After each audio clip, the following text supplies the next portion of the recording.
classification talk for us to do. Doing a classification talk, and it's going to include some extra information about the fire department and his job there. I think it'll be pretty interesting. Do you want to share the screen, Dennis? Yes, please. Okay, just open it up. It's yours to share.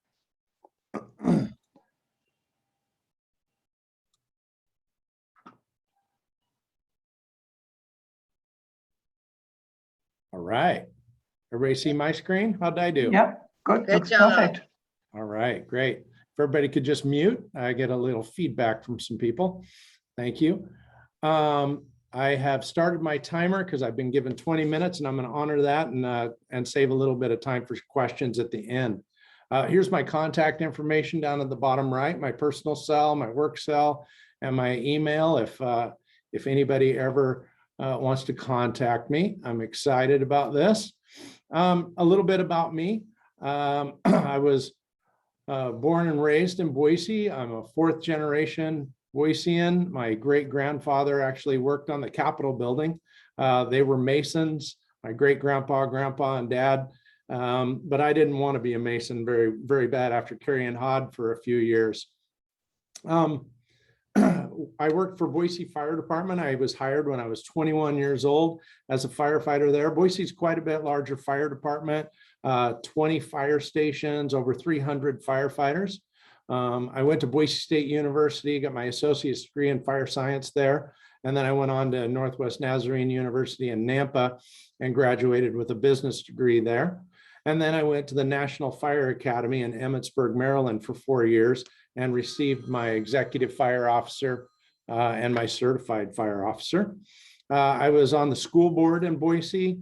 I was president of the Professional Firefighters of Idaho, president of the Southwest Idaho Fire Chiefs, a lobbyist. I was on the church board and, of course, in the downtown Rotary. I started in Gig Harbor May 1st of this year. And I want to pause just for a second and address my leaving Boise, because it's come up and there was actually a news article about it. Don't believe the things you read in the newspaper.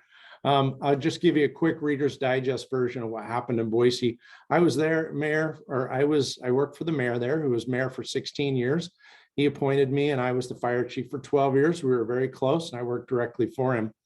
He lost his re-election to the council president. In our first meeting, she said she wanted me to move on, and I said I would retire and we could both smile and do this. In our first, she said, all right, come back the next day.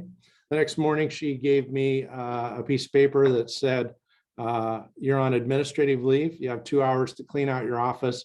And if you don't sign this non-disclosure agreement, I'm going to fire you. So that's kind of how it went down. Unfortunately, a lot of people thought there was more to the story. In fact, my mom saw I was on administrative leave and called and said, what did you do wrong? And I said, I didn't do anything wrong, mother.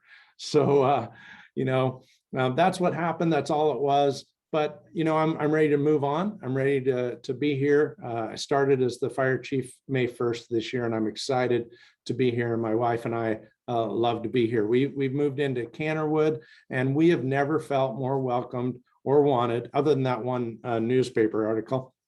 We have never felt more welcome or wanted in our life, and we're really excited to be here. So this, there it advanced. This is my family. My son went to University of Idaho, played hockey there. He was a resident firefighter in Moscow for Moscow Fire Department for 4 years. He graduated from there. My wife is a CPA. She worked in a firm in Boise, but has moved here and is a controller for two small agencies. My kids, or her kids, the twins, I've been in their life since about 10 years old.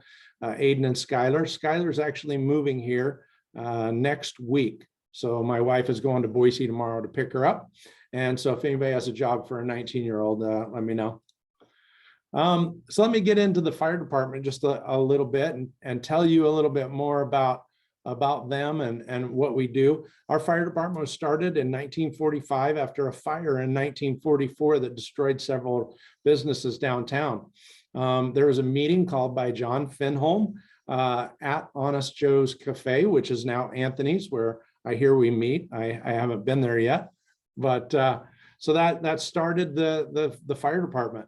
They petitioned the county, and in 1945 started the Gig Harbor. It's actually Pierce County Fire District number 5 is what we're called, but we have since changed it to Gig Harbor Fire and Medic 1. The first commissioners were John Finholm, Jack Sales, and E.K. Swinney. We got our first fire engine, that's the picture of it, in 1945 for $6,000. During that time, it was during the war, and we actually had to petition the Secretary of War to pull that engine and give us permission. So an olive drab green fire engine was driven from Dearborn, Michigan to Oregon, and then it was retrofitted into a fire apparatus. And we have refurbed it in 1955, and it's parked here at headquarters, and it'll be in that parade this Saturday. You'll see it if you go. Our first fire station was in the Hennington's home, right next to the Finholm Market. I don't know if you've ever noticed that house where the garage kind of sticks out.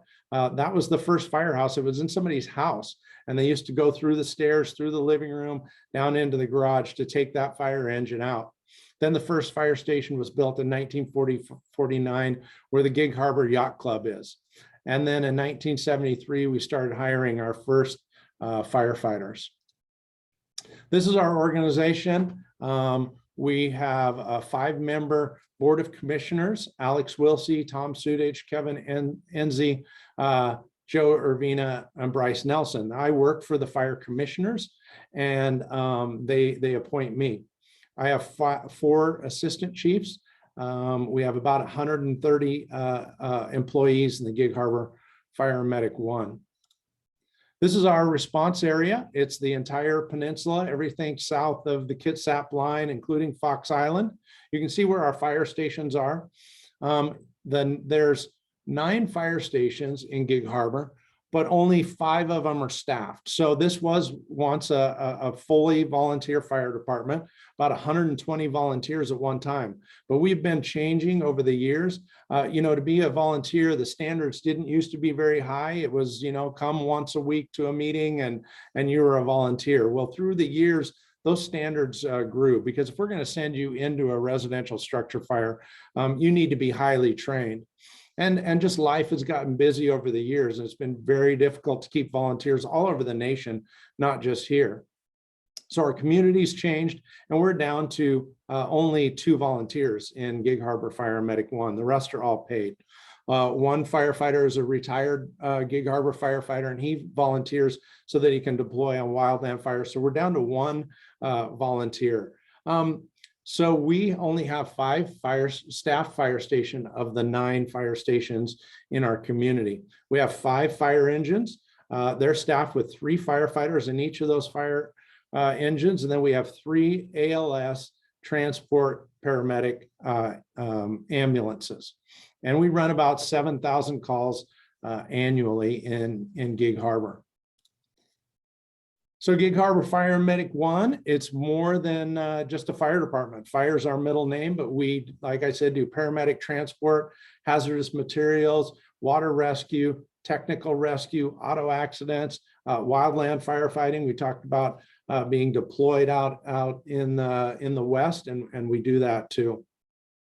One thing I want to touch on right here before I move on is there's one thing that I've been happening almost daily.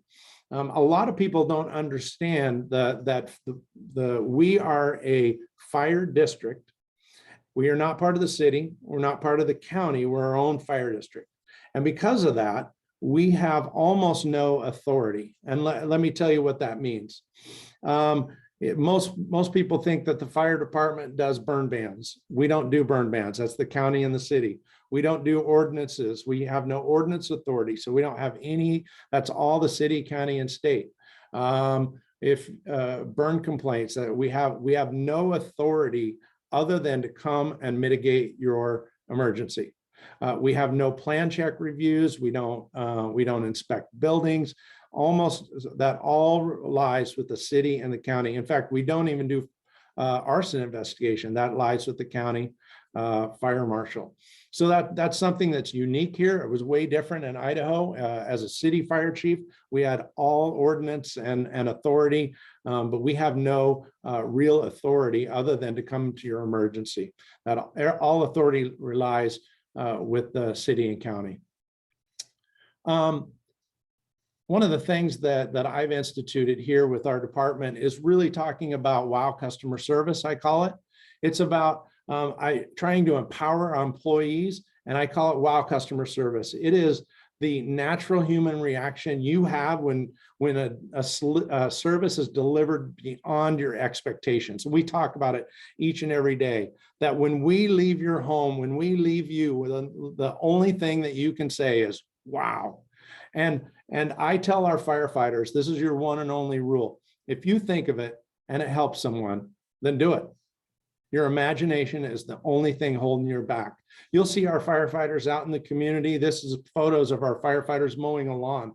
They went to a 90-year-old who had a heart condition, and our paramedics are in taking care of her. And our firefighters said, you know what? She needs some help. We're gonna mow her lawn.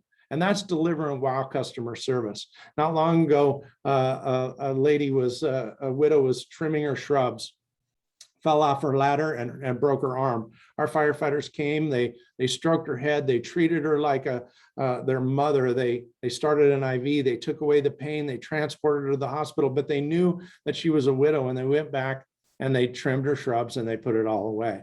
That's the type of service that we want to deliver to our community. We're public safety, we're public servants, and that's what we do each and every day. And that's our goal, to deliver wow customer service. So how are we funded? We're funded through property taxes. So we take the Gig Harbor Fire Medic 1 service area, and we get $2, $1.50 for fire and 50 cents for EMS per $1,000 of assessed valuation. But there is a little bit of caveat there because of the I-747 that keeps property tax can only grow to 1%. Our budget cannot grow any higher. So you'll see here that our levy is down to $1.91. So it erodes over years as property values go up. Our levy rate continues to erode, and then we'll have to come back to the voters for a lid lift to bring us back up to the $2 that we're allowed statutory by law. So we usually have to do that. So when you see us every once in a while, we'll come for a lid lift. That's what we're doing. We're not asking for more money. We're asking that the eroded $2 gets back up to the $2, if that makes sense. It's kind of a difficult explanation. Our Gig Harbor Fire Medic 1 tax levy is about $25 million. We have a FEMA grant of about $720,000 right now for a couple of years to help us put on some more firefighters in the streets. And our ambulance fees, we get about $2 million a year for that. I want to pause here and tell you something that's really neat about Gig Harbor is that we have made the decision that if you live in Gig Harbor Fire Medic 1's district and we respond to you in our ambulance, we will not charge you more than what your insurance pays us. So you'll never see a bill from us. Your property tax will pays for us and your insurance, and you will never see a bill if you live here. That is very, very unusual. Almost nobody does that in the nation. They usually charge their citizens over and above for their transport fees. So I think I'm pretty proud of that. If you live outside of our service area, you will get a bill from us if we have to transport you to the hospital. So where are we headed? What are we doing? What's my vision? Well, the first thing that's my vision is I'm trying to take us into a data-driven fire department. We have started GIS data analytics. We're bringing on a new financial manager in next year's budget. We need to get to a point that we are doing a better job of planning through data analytics and financial management and projections. I've also started what's called a standard of cover and a risk assessment. That should be done in the next couple of months, and I'll even bring it to all of you because we want our community's input on this standard of cover. And what standard of cover is, it's just This is our level of service currently. This is what we provide. This is how quick we can get to your house. And this is a risk assessment of our community. So I'll show you that as soon as we're done. And then we're also going through a capital facilities plan. That picture you see to the right there is our dream for a training facility. We have 17 acres here at Gig Harbor Fire Medic 1, and we want to build a training facility. Right now, we have to ship our firefighters outside of the area and the region. We're required to do live fire training minimum every 3 years. Well, I'm not a minimum standard fire chief. I want our firefighters training in live fire all the time. I don't want it just to be every 3rd year. And there's no way we can ship our firefighters off. We need to have annual training. So we're going to bring a capital facilities plan to the community, also redoing some of our fire stations. And my guess is we're probably going to come to a bond to the community sometime next year. I'm not sure how much or what, but the training facility is a high priority for me. And then our staff fire stations were built for volunteer firefighters. And it also is not built for gender equity for our firefighters. And we need to have some separate rooms and bathrooms for some gender equity. I'm getting close to my time at 15 minutes, but I'm going to try to tell you a couple more things about our department and about me as a leader. You know, our community, we serve, call us superheroes sometimes, and that living up to that is really difficult. As firefighters, we have high expectations of us, and rightfully so. I mean, you pay $30 million a year for us. We better be good for $30 million. And our department runs about 7,000 calls a year, and the public expects perfection on all 7,000 calls. They called 911. There is no 912. The public has high expectations. Nobody calls the fire department and says, hey, send me 2 dumbass firefighters in a pickup truck. In 3 minutes or less, they want 5 brain surgeon decathletes to come out and solve all their problems. And it's about excellence. And as firefighters, we don't get to falter. Everybody is watching every move we make, and it's a high bar to have. But excellence is our norm. And excellence is sustained by one and only one thing, and that's a culture of excellence here in the Gig Harbor Fire Department. So how do we obtain that?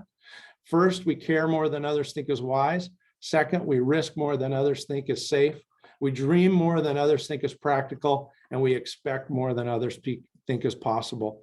And we care, we risk, we dream more, and we dream big, and we expect more. And I want to make a little challenge to you for a minute, because I want to challenge you to be excellent. Because most people believe that excellence is this long-term strategy, that someday I hope to be excellent. And I couldn't disagree more. I think excellence is the ultimate short-term strategy.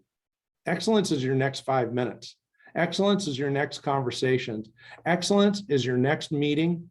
Excellence is your next email. Excellence is apologizing quickly for your last screw up. It's excellence always, because, you know, what other aspiration do you have? Hey, I think I'm going to be mediocre.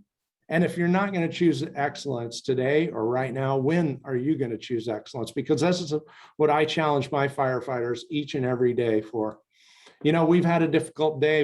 This Friday, we're having a funeral for one of our firefighters.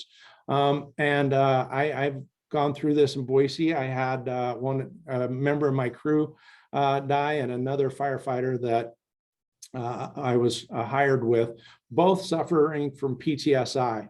You know, we respond on everybody else's worst day. Thousands of times in our career, we go on these difficult calls, your worst day. And each one of those is like a rock in our backpack. And if we don't take time to unpack that backpack, then sometimes that weight can just be too much to carry. I'm saddened to let you know that Eliza Hoover passed away a couple of weeks ago, and we're going to honor her this Friday at her service. But I have a whole lot to say about mental health and wellness. I've been working in this field. I call it PTSI. It is not PTSD. It is not a disorder, and we need to get rid of that term. It's an injury, post-traumatic stress injury, because these people are injured on the job, going on their calls, and we need to support them. Well, I'm kind of running out of time. So I'm going to have to skip some stuff I wanted to say. But I want to, at the end, excuse me, Dennis, you can have 5 more minutes. Okay, well, I'll leave some questions, leave some time for questions. How about that for the last 5 minutes? I want to encourage you to look into Pulse Point. If you know CPR especially, you should get Pulse Point. And even if you just want to know what's going on, because you can pull up on your phone and you can pull up the Pulse Point app and check the Gig Harbor Paramedic 1, and you can tell, hey, I wonder why there's sirens going on down the street. You just click the Gig Harbor Paramedic 1, and it tells you every single call that's going on, where it's happening, and what's going on. And then it also can notify you if you know CPR and you're in a public place, it can notify you and you can go help somebody. I just want to let you know about that. It's called pulsepoint.org, or you can get the Pulse Point app and know what we're doing. Everybody's always like, well, what's going on down the street? Well, just check Pulse Point.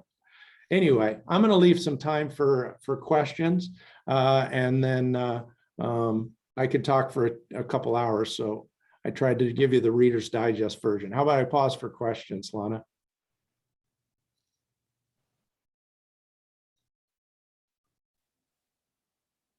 Any questions? Perfect. Thank you very much. And I'll start with one question. This is a stupid question, Dennis, but when you see the guys on the road with the boot and you put money in the boot for the firemen, what's that for? Yeah, that's 100% of that goes to Muscular Dystrophy Association. So you remember Jerry's kids, the MDA. So firefighters have been partnering with MDA for I think we're going on 75 years. We're the #1 contributor to MDA. So 100% of that money goes to muscular dystrophy to try to fight that horrible disease. Well, I have to tell you, I think it's a great way to advertise the fire department and what they do for the community. I've always liked that. Thank you. Yeah. Any other questions? Hey, this is Denny Wilford, Chief Doan. I really enjoy emergency response folks talking about what they do. So anyway, my question is, does your hazardous material protocols and training include response to radioactive material spills? Yes, it does. I was actually on the hazardous materials team in Boise when it was founded in 1990, and so we do go on all types of spills. That it doesn't matter. It's not our job to clean them up, but we mitigate them, and we try to stop the leak, or we stop the, or we get somebody to maybe downwind. We start doing evacuations. So we try to control and stop any life hazard or any environmental hazard is our goal. And then we'll turn it over, that we call it turning it over to the spiller. And it's the spiller's responsibility to clean it up and mitigate it. Okay. Yeah, there's a lot of radioactive material that's on Highway 16. Yeah. Traveling, I mean. Yeah. Dennis, I've got a question for you. I'm living in Olalla, which is not in your district, but is pretty close to it. And except for an unmanned South Kitsap Fire and Rescue Station near me, you guys have a lot more capability, a lot closer to me than South Kitsap does. Is there any kind of a reciprocity agreement between you guys? It was funny when I came here, how little cooperation, let's say, there was around the two counties. Key Peninsula and I, the fire chief in there, he's actually from Tualatin Valley, outside of Portland, a larger fire department like mine, and we kind of knew of each other, and we've been partnering really well. I also have met with Central Kitsap and South Kitsap fire chief the last couple of weeks. We are working on how we can partner together. It is weird how that invisible county line is like a big old wall. But we're committed to working better together. Our biggest problem that we have is Kitsap County has a 911 dispatch and Pierce County has a 911 dispatch, and they won't talk. So it's not that the fire departments won't work together. We want to, but we can't get the dispatchers to coordinate. By the time South Kitsap tells their dispatch center to tell Pierce County to tell us, it's been 4, 5, 10 minutes sometimes. And so we're trying to figure out how we can get them to cooperate, which is frustrating. So the two chiefs, Central Kitsap and South Kitsap, Jeff Fawcett is the South Kitsap Fire Chief. We're ready and willing and able and want to. It's getting our dispatches to cooperate is frustrating. Well, I'm glad to hear somebody's working on it anyway. It would certainly make sense. I'm going to call the questions off now because I really want you to see this DEI movie.